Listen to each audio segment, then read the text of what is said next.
অনেকে ঈদের নামাজ পড়তে গিয়ে একটু বছরে একবার দুইবার হয় যেহেতু ভুলে যান এবং গ্যাঞ্জাম লাগাই ফেলেন। তো নিয়মটা হলো 6 তাকবীর হানাফি মাযহাব অনুযায়ী, অন্যান্য মাযহাব অনুযায়ী 12 তাকবীর। আর ঈদের নামাজের যে নিয়ম সেটা হলো ঈদের নামাজ 2 রাকাত আদায় করতে হবে এবং 2 রাকাত নামাজের পরে খুতবা দিবেন খতিব সাহেব। ঈদ উল ফিতরের নামাজের নিয়ত নিয়ম কি? নিয়ত তো হলো আমি ঈদের ফিতরের নামাজ পড়তেছি, এই ইন্টেনশন যথেষ্ট যে আমি ঈদের নামাজ পড়তেছি, এটা ফজর না। ঈদের নামাজ পড়তেছি, এটা নর্মাল এরশাক না। ঈদের নামাজ পড়তেছি, এটা জোহর না। এই যে পার্থক্য আছে, এই নিয়ত আছে, এটুকুই যথেষ্ট আপনার। এটাই হলো নিয়ত মূলত। আলাদা মুখে নাওয়াইতুয়ান ইত্যাদি ইত্যাদি এগুলো বলার দরকার নেই। আর ঈদের নামাজের যে নিয়ম সেটা হলো ঈদের নামাজ 2 রাকাত আদায় করতে হবে এবং 2 রাকাত নামাজের পরে খুতবা দিবেন খতিব সাহেব।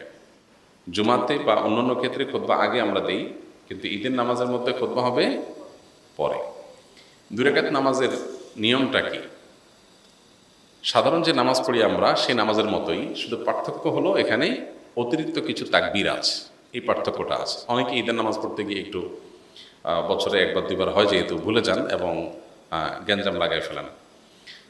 তো নিয়মটা হলো আমরা প্রথমে ইমামের সাথে তাকবীর বলে হাত বাঁধবো, বেঁধে আমরা সানা পড়বো, সুবহানাকাল্লাহুম্মা ওয়া বিহামদিকা ওয়া তাবারাকা ইসমুকা ওয়া তাআলা জাদ্দুকা ওয়া লা ইলাহা গায়রুক। অন্য সানাও আছে, আল্লাহুম্মা বাঈদ বাইনি ওয়া বাইনা খাতায়ায়া কামা বা'আদতা বাইনাল মাশরিক ওয়াল মাগরিব। সানা যেটা আছে এটা পড়বো।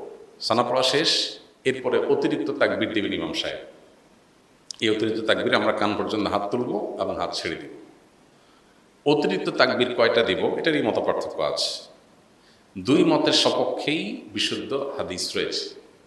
এ সম্পর্কে বিস্তারিত জানতে চাইলে ডক্টর খন্দকার আব্দুল্লাহ জাহাঙ্গীর রহমান আলাদা বই আছে এটার উপরে, ঈদের সালাতের তাকবীর নিয়ে, সেটা দেখতে পারেন। অর্থাৎ অতিরিক্ত তাকবীরের সংখ্যা 6 তাকবীর হানাফি মাযহাব অনুযায়ী, অন্যান্য মাযহাব অনুযায়ী 12 তাকবীর। এই দুইটাই বিশুদ্ধ। তো অতিরিক্ত যে তাকবীর সানা পড়ার পর ইমাম সাহেব দিবেন, আমরা সাথে সাথে বলবো আল্লাহু আকবার, আল্লাহু আকবার, আল্লাহু আকবার। 3টা তাকবীর হতো, প্রথম 2টাতে হাত ছেড়ে দিবেন, তৃতীয় তাকবীরের পরে হাত বেঁধে ফেলবেন। এবার ইমাম সাহেব সূরা ফাতিহা পড়বেন, অন্য সূরা মিলাবেন, রুকু করবেন, সিজদা করবেন, আবার দ্বিতীয় রাকাত শুরু করবেন। দ্বিতীয় রাকাতে তাকবীরটা হবে শেষে। ইমাম সাহেব দাঁড়ায় সূরা পড়বেন, সূরা ফাতিহা পড়বেন, সূরা মিলাবেন, এরপরে আল্লাহু আকবার, আল্লাহু আকবার, আল্লাহু আকবার, অতিরিক্ত তাকবীর দিবেন, তিনটা হানাফি মাযহাব অনুযায়ী। আর শেষে আরেকটা তাকবীর দিয়ে রুকুতে যাবেন। তাহলে 4টা হবে লাস্টে, 3টা অতিরিক্ত তাকবীর, একটা রুকুর তাকবীর, ব্যাস। এরপরে যথারীতি নামাজ, আত্তাহিয়াতু, দোয়া, মাসুরা, দুরূদ পড়ে আমরা সালাম ফেরাবো। এ হলো নামাজ। তাহলে শুধুমাত্র অতিরিক্ত তাকবীরগুলো প্রথম রাকাতে সানা পড়ার পরে সূরা ফাতিহার আগে, আর দ্বিতীয় রাকাতে অতিরিক্ত তাকবীরগুলো হবে রুকুতে যাওয়ার আগে, সূরা ফাতিহা সূরা মিলানোর পরে। তাকবীরগুলো মুখে বলবো, বলার সময় হাত উত্তোলন করে আবার হাত ছেড়ে দেবো, বাস। এছাড়া আর কোনো পার্থক্য নেই। ঈদের নামাজের পরে ইমাম সাহেব খুতবা দিবেন, তখন মনোযোগের সাথে খুতবা শ্রবণ করতে হবে। অনেকে আছেন ঈদের নামাজ পড়ে খুতবা শোনা ছাড়া চলে যান, খুবই গর্হিত কাজ, খুতবা শুনতেই হবে। সো ঈদের নামাজের গুরুত্বপূর্ণ অংশ খুতবা শোনা। খুতবা শোনা ছাড়া যাওয়া জায়েজ নাই। অবশ্যই আপনাকে ঈদের নামাজের পরে খুতবা শুনে তারপরে যেতে হবে।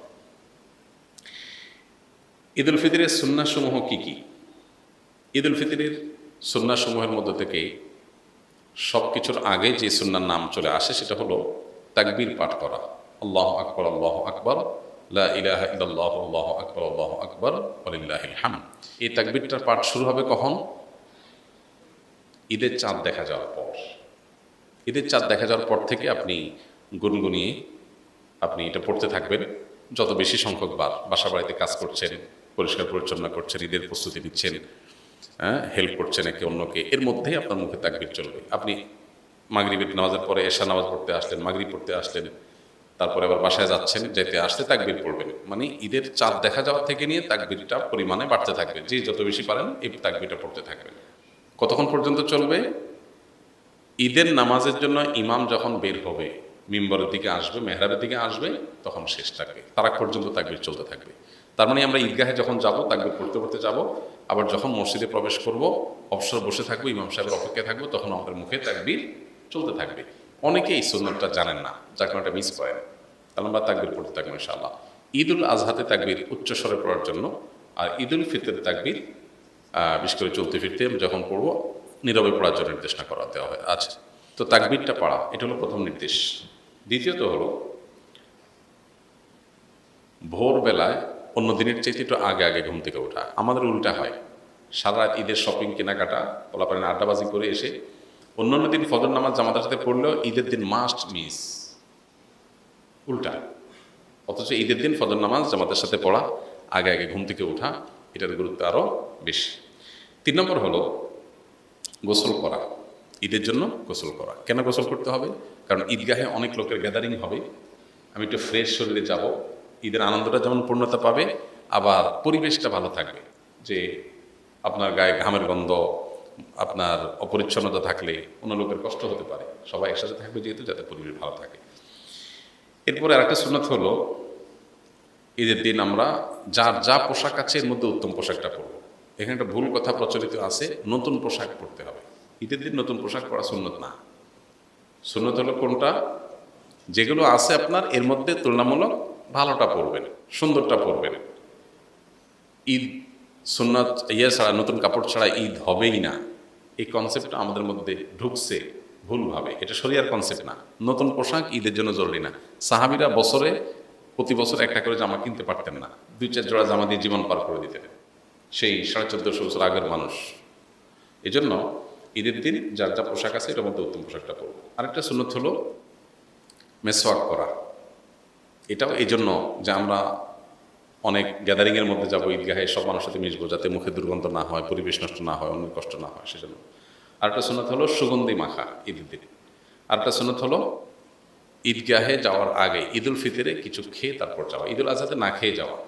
ঈদুল ফিতরে হলো ঈদগাহে যাওয়ার আগে একটু খেজুর অথবা মিষ্টান্ন কিছু একটু খেয়ে তারপরে ঈদগাহে যাওয়া। এবং ঈদগাহে যাওয়ার ক্ষেত্রে যে রাস্তায় যাওয়া, আসার সময় ভিন্ন রাস্তায় আসা। আর যদি রাস্তা ভিন্ন না থাকে তাহলে রাস্তা এক পাশে যাওয়া আর এক পাশে আসা। পায়ে হেঁটে আসা যাওয়া করা ঈদগাহে। এখন যদি ঈদগাহ দূরে হয় তো গাড়িটা দূরে পার্কিং করে ওইটুকু অন্তত পায়ে হাঁটার চেষ্টা করে।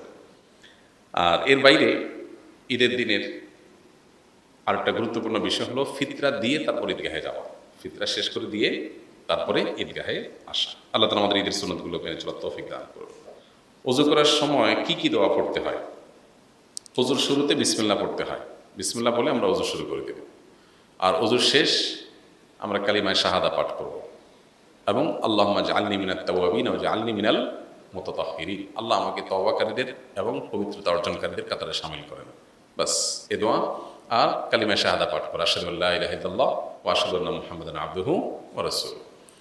এর বাইরে প্রত্যেক অঙ্গ ধোয়ার জন্য আলাদা আলাদা বিভিন্ন দোয়া, অনেক বই পুস্তক আছে, এগুলো সবই ভিত্তিহীন, এগুলোর কোনো ভিত্তি নেই।